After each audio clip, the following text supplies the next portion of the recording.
Hey there, Aries Sun, Aries Moon, Aries Rising. Happy New Year. Welcome to your reading for the sneak peek into 2023. We're going to take a look at the energy. I'm going to cover areas that to focus on, areas that you can change. We're going to look at the career and finance, and also how to focus your energy in a way to improve all of your relationships. So I am going to cover the first quarter of the year in this video, and then I'm going to stop the video and do an extended where I will cover all 4 quarters. So continue on and do the next 3. And the link to that will be in the description box below. If you would like a private special just for you reading of this, that information is also below. So what we are going to do here is take a look at this energy. It's so interesting. Spirit selected you to be first. It's not going through just astrologically for me here. Your overall energy you have is the bear. So this energy carries you throughout the year. It says use power with wisdom. It's archangels Uriel and Jophiel. Jophiel always wants to encourage you to create things from a perspective and a place of joy and happiness. That'll be very key this year. And Uriel is about your deep inner wisdom and bringing that forward.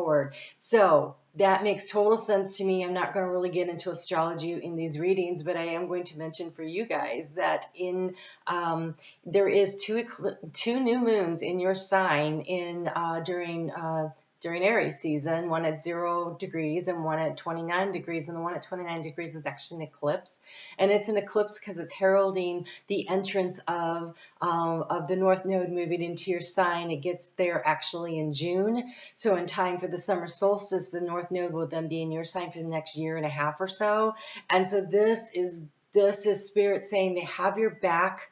This is your heart space is the North Node. It is the star to follow. This is the way you are going to make your way forward this year. And I can tell you that it's going to be very interesting because you have the card of the Raven, and that is the card of Azrael, and it's also Boki. Boki is always about bird messengers. So this year, really pay attention. It's so funny because they told me to put up this picture. Okay, this year, really pay attention to the birds and the messages, and there's a spiritual meaning of, that's what you put in. Every time you see a bird, you don't know what it represents to you, go to the internet and Google in spiritual meaning of and see what calls to you. I think this year will be for you a year to really get a lot of messages that come through in signs, and birds are easy for Spirit to bring you signs and symbols, and it is the Raven. It says prepare for change because you have Archangel Azrael. And Archangel Azrael is when there is a big, he's sometimes known as the angel of death. This does not mean you're going to die. This means that you are in for some big, major transformations in your life where you'll be leaving behind, and when the North Node is in your sign, this happens, where you leave behind the things that do not serve you and you point yourself onto a new path, into a new direction. And Archangel Azrael is saying that he will be here to walk with you through these transitions that at times may seem very difficult. It is often very difficult to let something go, to put our feet on a new path, but fortunately for you, Aries, being an initiating sign, you're going to have a lot easier time of this than Taurus, who just had to go through this, and they actually ended up with a lot of energy, a lot of extra stuff going through with them. So for some of you, there will be some sadness that comes through with these major endings. Okay, that is something. You've got Chiron in your sign. Chiron in Aries wants to help us heal our inner child. So there will be a leaving behind of that energy. And I think this happens while the North Node is still in Taurus, because that is, it would be, if you were in Aries rising, for instance, that would be the 12th house. And so it's not. It's the 2nd house. But anyways, it is the wrapping up, but because the nodes work backwards, it is the wrapping up of a major cycle in order to prepare you for new ground, new energy to move through, because the nodes will move backwards. And so really it becomes, it is a long time. It is a long time until we are going to be back to Taurus. And so I am going to warn you that the area of change that you are going to be focusing on, I am using an I Ching deck. So I'm going to get all the cards out here, and then I'm going to have to pause the video because I Ching requires the tossing of coins to see where the areas of change are, and it takes some time, and I don't want this video to be you watching me throw coins and figuring it out. So I'm going to do that, and right now I'm pulling the cards for career. Ooh, you have shift the way to a new potential. Be prepared for changes. There's major changes going. Some of them are going to be a little difficult. It's going to be leaving behind an old job, a place that you used to live. You're moving to a new place. There's something big happening as far as a big shift and change in that direction for you. So leaving behind the things that don't work for you. And I think that, you know, it could be that you are shifting into an entrepreneurial or a new line of work or a new load of job responsibilities that you have coming on. Ooh, but I gotta tell you, romance is looking like you have a real opportunity here. Now these cards are about what you can do to improve the relationship. So these cards are very much focused on what you can do. Let me pause the video, figure out what these change cards are, because you actually had 3 of them come out. So that doesn't surprise me with the North Node getting ready to move into your sign. And then we will get into the entire reading, and I will be right back. You won't miss me. Well, maybe a little. Okay, Aries, so let's take a look at what's going on here. The area of focus for you. The area of focus for you is to manage your grief. So we have the 5 of water here, which is definitely about flushing through the grief and out of our systems. What I can't really... I'm not 100% sure that this is grief that you're experiencing now, but more like it's flushing through the grief from the past so that you can cleanse and clear and make space for the new to come in. And so it's more of this energy of this willingness to process through. Because I'm going to skip to the improving your relationships in all arenas, because I feel like this has to do with this grief card, and then we're going to come back to focus more on the career because the other cards seem to really have to do with that. Okay, so in the area of change, using the I Ching, we have careful affection. Okay, so careful affection really says for you it kind of really goes with this intimacy card. Both of them have the same thing. They're talking about how we have been hurt in the past. You may have been hurt in the past by a relationship. That relationship could have been rooted way back in your childhood, or this could be a love relationship, but it probably still roots back to the childhood. And with Chiron moving through your sign, that's a big chance to step up and say to your small inner child, hey, you know what, it's okay. So the intimacy card says for you to be willing to be open and vulnerable in a relationship.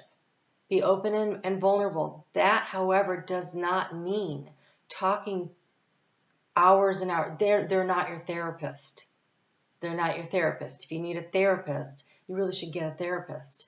I really can't advise that enough. And if you can't afford a therapist, then you need to find a couple of trusted friends that you can talk to. But your partner, even though they're your trusted friend, when you are dumping on them all of the energy that is wrapped up and tied up in these hurts and these wounds, then they're spending time bandaging you up, and this creates an inequity in the balance in the relationship. And so, yes, we have to learn to be there for one another, but honestly, if you need a therapist, you should get a therapist. A professional can help you to see how to move through some of this energy. Your partner can be very supportive of this time of growth and opportunity that you're going through to understand and to manage this. But and so being open and vulnerable would be to say, hey, look, you know, so there's this stuff going on, and I'm going to seek help, and I just want you to know I'm doing it because I want to be the best version of me. And I believe that that will spill over into our relationship and improve our relationship. But I have to do this for me. And if your partner is not supportive of that, that is a red flag. That's a huge red flag. So there's that. And the other thing about this intimacy card, I want to say it's about having fun. So if you haven't brought fun, and fun does not necessarily mean sex, right? Fun is, what are you doing that's fun on a regular daily basis? You know, it's the inside jokes. It's the understanding of what makes each other giggle. It's the, oh my gosh, I just saw something so funny, and I'm just going to text you real quick and tell you what it was, or send you a link to something funny that I just read, or whatever it is. It is about you're wanting to share with your partner the fun and the enjoyment of your day, and your partner wanting to share the fun and the enjoyment with you. You know how when you start dating, most people will just talk about the good stuff and have fun. And I almost want to say, if you haven't developed a relationship that is like dating all the time with your partner, you should do that. It's the fun, it's the flirty, it's the best friend energy. And yes, sometimes we go to them and we're like, ouch, this really hurt.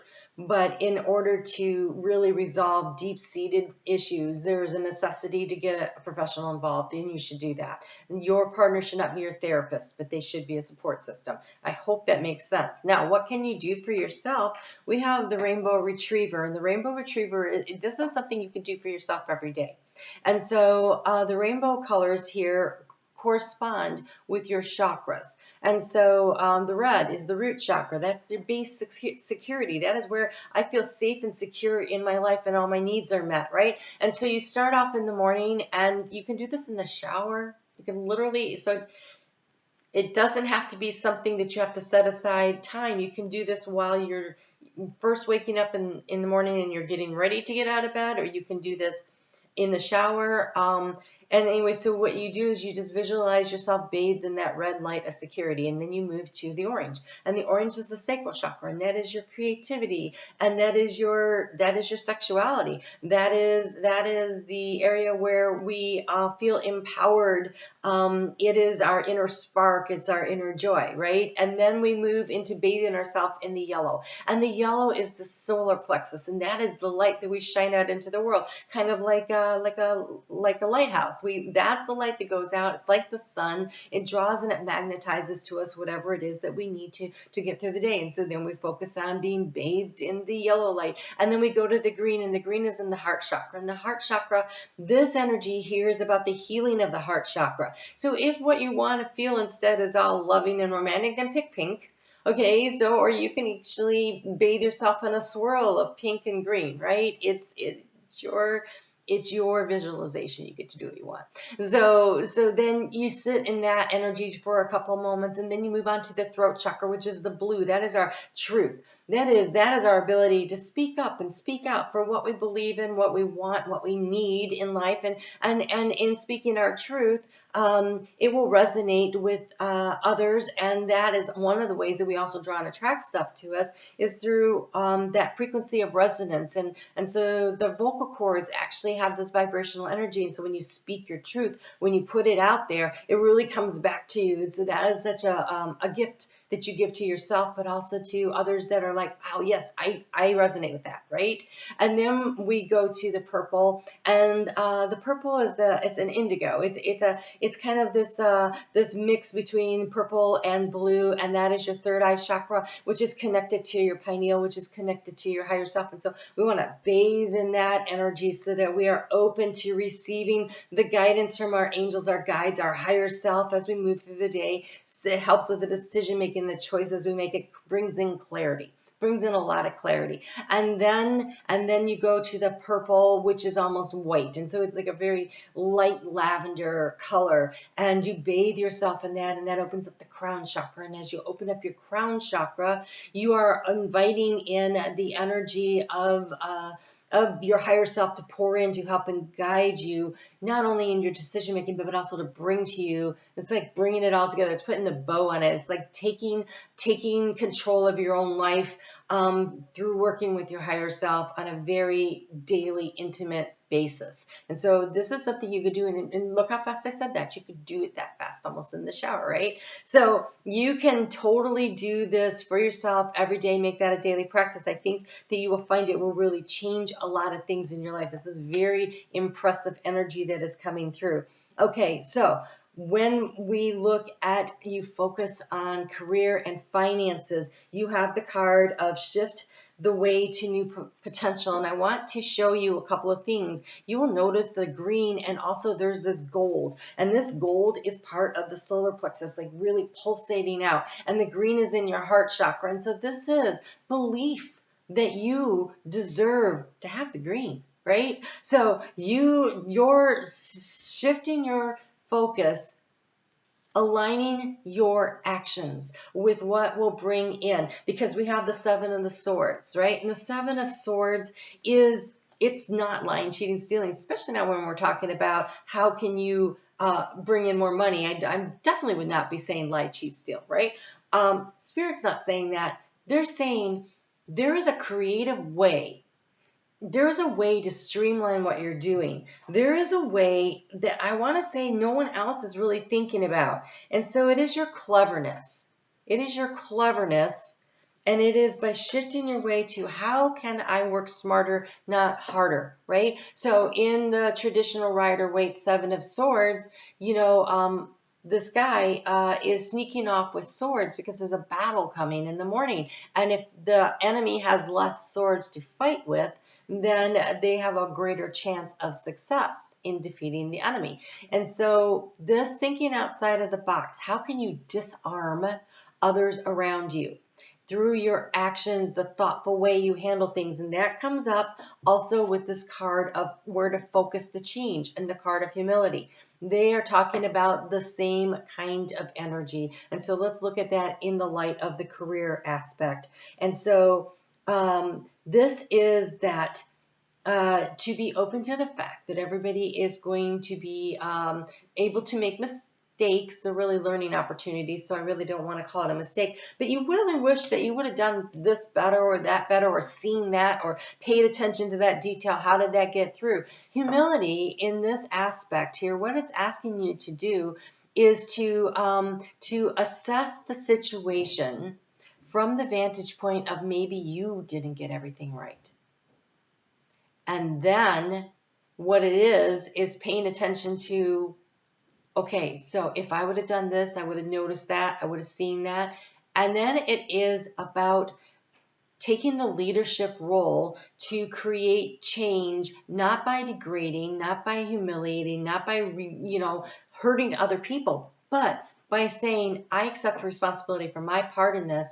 And part of accepting responsibility is being the change maker that institutes new systems, new guidelines, new protocols to avoid that. And sometimes, yes, sometimes it could mean that there is somebody that has to be let go of.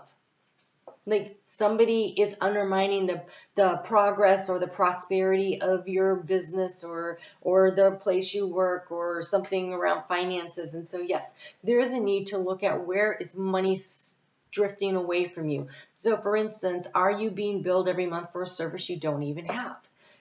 So that's one way that money is disappearing out of it. Are you, watch out for the scammers, pay attention to what links you click on. Things around money, there's a heightened need to change the way you look at it because there's new potentials opening up, but there's a need to almost plug the leaks first, because then the energy rises and then you can spill over into new opportunities. So that is one of the really important things here. It's accepting responsibility for situations that may or may not actually be of your making. Hold on that. You may have inherited a problem. For instance, I got a job as a manager. I had a job as a manager, but I went to a new store. Why did I go to the new store? Well, I was living in Michigan and I got to live in Florida. That was my reason. But they had the opening because the manager there couldn't figure out who was stealing, and they were losing thousands of dollars a month, and she couldn't figure out where the leak was. So she lost her job. She wasn't the leak, but she lost her job. So when I came in, it was my responsibility to figure it out, or I would have also lost my job, right? So I had to take responsibility for figuring out where the leak was. And then once I identified the leak and quote unquote plugged the leak, that person no longer worked there, then we were able to be very successful in that store. And so this is one of those things where you really want to look around, but I had to accept, when I took the job, I knew that was the problem that I was going in to solve. I accepted responsibility for the greater good. I didn't go in, thinking I knew everything, but I went in very aware that I was paying attention to all the details. And so this first quarter of the year, pay attention to the details. And then we have here the card of the approaching of spring. And so I really want you to understand, right? You guys are the spring. And so this is about getting your ducks in a row and being ready for a big change that is coming in the second quarter of the year for you, because the North Node is starting to show up, and those, you got 2 new moons, 2 new opportunities to really manifest and create something. Remember that Spirit has your back. Change is coming. Use your power with wisdom. That is also part of this humility card. That is also part of this humility card. Your power with wisdom. And I think you are going to learn a lot as we go through this quarter. I want to get you an affirmation for this quarter. And then I'm going to pause the video and I'm going to continue on doing the extended that covers the next 3 quarters. And the information for how to get your own video, well, you have 3, will be there. So this quarter, today I am grateful for all the little things, even when the big things suck. There are always plenty of little things I can at least be grateful for, like hot showers and music, and the fact that humans invented the internet and I'm allowed to use it whenever I want to, using fingers and thumbs to do whatever I think. Whatever I think them to do at any given moment. So practicing gratitude, and then we have the card of courage. And I really think this courage is to work through your stuff, to have the energy of humility of, okay, I have to face up to my responsibility. I played a part in this. How can I heal this? How can I fix this? So no one is fearless. No one. But even though I'm not fearless, I am courageous. And when fear shows up, I don't run away from it. I use my courage to conquer it. My courage allows me to walk right up to the fear and kick it in the nuts, then quickly hide behind someone bigger until it goes away. Face your fears. Face the shadow self. That will help you to get through, and you have the card of sanctuary. Nice. Good for you. It seems you have earned some time time away from the chaos of life. It could be as small as a bubble bath, as big as a trip, or maybe even a small trip to a big bubble bath. Or a normal-sized trip to a teeny bubble bath. Or maybe you just tripped and fell into someone's bath. Oh my God. Or maybe you just tripped and fell into someone's bath. They are fixing the apartment next door, so I'm sorry for that saw noise. Whatever it is, it's waiting for you with open arms. Just pick your favorite sanctuary and unplug for a bit, especially if a bath is involved. All right, I'm going to hit pause. I hope this was helpful. Please hit the thumbs up and leave me comments and let me know if this resonates. And if you would like to get the extended or a personal reading, the details are in the description box below. Happy 2023 to you. Take good care.